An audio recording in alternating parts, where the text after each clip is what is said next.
did your passion for reading and writing come from?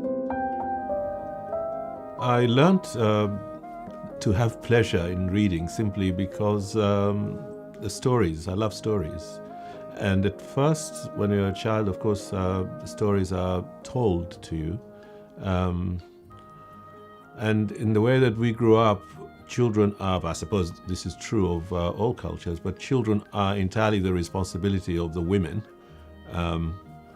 And we lived in a kind of extended family setup. So when I say the women, I mean more than one, various aunts and whatever.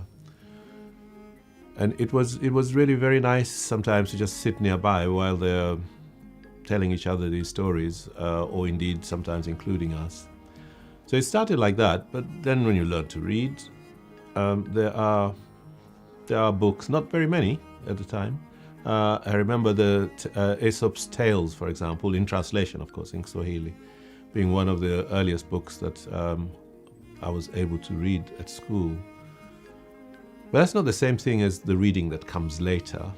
You know, that is more or less sort of reading and rereading the same thing. You know, children, it seems, I know this from my own children, can read the same book 20 times without tiring of it. So I think familiarity is also part of that pleasure of reading. But later on, then, of course, curiosity takes over and reading becomes a very fulfilling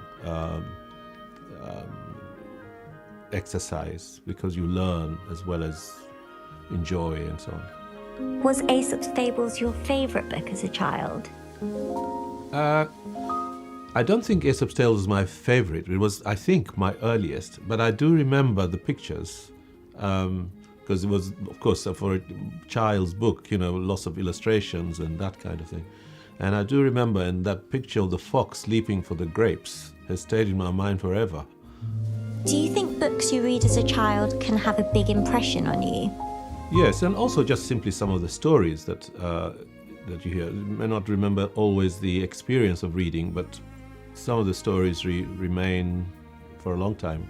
Yeah, and even for a writer, as it were, they become sources of places to go to and find out some more. And you actually find when you reread a story like, I don't know, Kamar Zaman and Princess Badura, that story, which is one of those that I do remember and love, you find that, in fact, when you go to an adult version of that story, it's much, much more complicated than you had understood as a child.